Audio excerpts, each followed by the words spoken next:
Welcome to Wednesday Wisdom, and as you can tell, it's not live because I have a day full of appointments today, which takes me away from my laptop. So I've had a request from a client who asked about, did I have a video or any training on the Ho'oponopono? I thought this would be a great opportunity to do a live or a Wednesday Wisdom on Ho'oponopono. Ho'oponopono is, for those of you who don't know, is a Hawaiian prayer. And it's all about self-healing. It's healing the self through forgiveness, acceptance, forgiveness, love, and gratitude. And when we accept responsibility for things, sometimes there are things out there that we didn't do, but when we accept responsibility for our part that we played in something. So let's talk about this one, the elephant in the room. Let's talk about being overweight, okay? The reason we are overweight is because we're not respecting our body, but also because we are swallowing things down. So we're stuffing it down with food. We're comfort eating. We're healing ourselves through comfort. So that is a condition. That is a health problem. And that means we have a hand in it. Right? So we can do something about our weight issue. So I'm going to talk about weight today when I say this. And then I'll give you a second scenario about Ho'oponopono. Talking about self. You need to forgive yourself first. You need to accept things about yourself first. So when we say the Ho'oponopono, we say, I'm sorry. So it's being aware that we had a hand in making ourselves overweight. For whatever reason, whether we're stressed, we're overeating, or we have a genetics problem going on, we have control over that. It's not someone else shoving food down our throat and strapping us down and making us fat or injecting fat into us. So I'm sorry. Please forgive me. So asking yourself, your body, to forgive you for stuffing food down your throat or overeating or overdrinking or having addictive behaviors or not taking care of your body or respecting your body. Please forgive me. I love you. You must love yourself. Self-love. I love you. Thank you. So it's accepting responsibility. It's asking for forgiveness, offering love, and gratitude, being grateful. So it's always, I'm sorry, please forgive me, I love you, thank you. Or you can say it the other way around. I'm sorry, I love you, please forgive me, thank you. But it's got to have those four. It's got to end with, it's got to start with I'm sorry, it's got to end with a thank you. Now, if we talk about when we're offering it to other people, why do we do this? If we have people in our lives who are toxic, people who are manipulative or controlling, and we want to set boundaries in our life, and they're not listening. We want clear boundaries. We want to stop the behavior that they're inflicting upon us that is not in our control. We've tried the boundary setting. We've tried a few things. So what we do is we say, I'm sorry. I'm sorry that I allowed you. You say it without saying it to them physically. You say it, you put it out there into the universe and send it directly to them. Vision them in your third eye here, that you're sending it to that person. I'm going to say Joe Bloggs. You're sending it out to Joe Bloggs. And you're saying, I'm sorry. And what are you sorry for? Well, for instance, I'm sorry that you don't have to qualify it, but you only say, I'm sorry, please forgive me, I love you, and thank you. but you vision what the thing is you're saying sorry for. So I'm sorry that in my vision, I'm sorry that I allowed that person to control me. I'm sorry I allowed them to manipulate me. That's my partner. I allowed, I enabled. I didn't stop them. I love you because you don't love what they do to you, but you love the person because they don't know any better. And we are all the same. Some people choose to act differently to others. So underneath it all, we are all of the same creation. So I love you. And when you send love, it's healing. It's healing you and it's healing them. Please forgive me. Please forgive me for allowing me, for me allowing you to do that to me. Please forgive me for being weak. Please forgive me for not standing up. Thank you.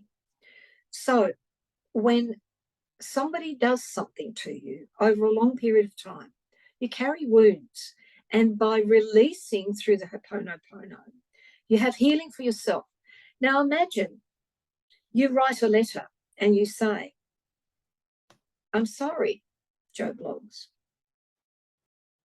I didn't mean to allow you to tread all over me or use me or abuse me or manipulate me for the last 10 years.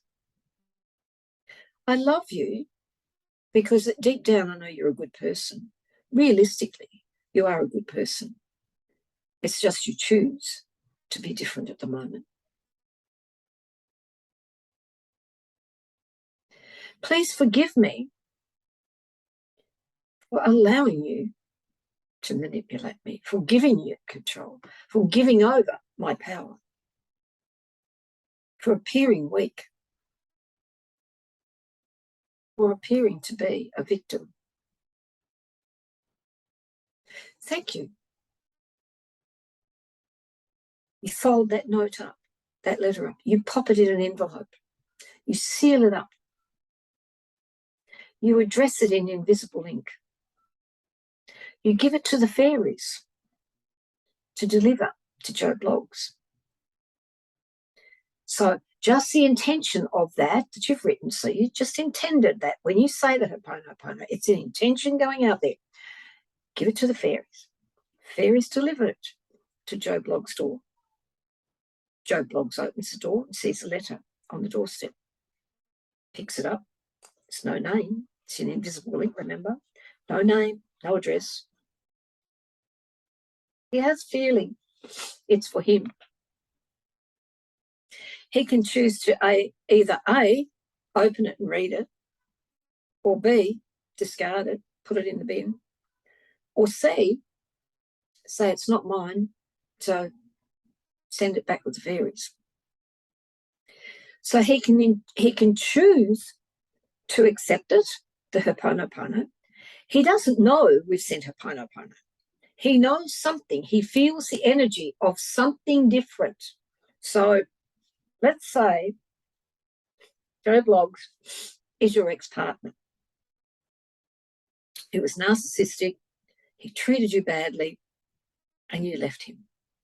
Found the courage to leave him. You're still struggling. So to heal yourself, you've done the Ho'oponopono. You've not just done it once, you've done it several times. Each time you do it, an energetic exchange happens. And Joe Bloggs feels something's different. He doesn't quite know what it is, but he feels something's changed. He can't see you acting any differently. He knows you are. He may not know it's from you. He knows it from someone that he's mistreated. He might think it's from you, but he's not going to ask you. But it may, in effect, mean the more you do it, the more he changes the way he acts towards you. In fact, he starts acting nicer to you and wants to be your friend. So the Ho'oponopono is sometimes we don't even need to do it about anything in particular. We just need to do it for ourselves. We need to say forgiveness to the air that we breathe if we're taking it for granted. We need to say forgiveness for ourselves for taking ourselves for granted, not living up to our full potential.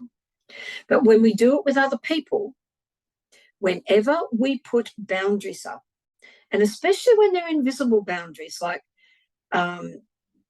you haven't put a stop sign up at your front door and said, Joe Bloggs, no entrance to Joe Bloggs. Joe Bloggs knows he's not allowed there. But what you've done is by changing how you're looking at what he is as a person, you don't hate him. There's not sending venom out there. You're not getting dolls and sticking pins in it to hope he, eats poison and dies. Because basically, that's what you're doing. When you throw venom out there to people, when you have terrible feelings about someone who's done something wrong to you, it's like swallowing poison and expecting the other person to die. It poisons you, not them. Doesn't affect them. They didn't swallow the poison. It's like I said about eating food. No one's stuffing it down your throat. You're doing it to yourself. So you're not stuffing the poison down their throat. You're stuffing it down your own throat. So I have a bug in my cup of tea. That's charming. He didn't drink much, I don't think. So it's not about asking forgiveness from them or forgiving them for the action that they did. It's forgiving them for being who they are and not knowing any better. It's forgiving them and forgiving yourself for allowing that to happen. Or in the case of you didn't have any control, you're a child, or you're in you were sexually abused, what it does is it lightens the load on you as the one who's been abused. So you're not carrying the burden of guilt, shame, and responsibility. You're putting the guilt, shame, and responsibility back at the door where it belongs, where it came from, and asking forgiveness for carrying that guilt, shame, and responsibility for all of your life. You're handing it back. It doesn't belong to me anymore. It's yours to take. I love you as a person. I don't love what you did to me. I love you because you are a creation of Source, of God, whoever you believe in. And by loving other people rather than hating, it means that you become a better person and it changes the dynamics of the relationship. So it changes who you are and who you are going to become. So do the Ho'oponopono several times a day if you need to. But start a challenge for yourself and do it at least once a day for the next 7 days. Even if it's just for yourself, and then start working on somebody else. But do it for the right reasons, because otherwise it doesn't work. You've got to have gratitude, so you've got to be thankful. You've got to really show remorse and be sorry. You've got to really show love and say it with feeling. And you've got to be aware of your part in this. I hope that helped you. If you have any questions, pop them down below and I'll come back and answer them during the day as I see that I have a question there. But I hope you've enjoyed this and thank you for asking for this. There's a beautiful soul that asked for it. She knows who she is. And I will see you next time.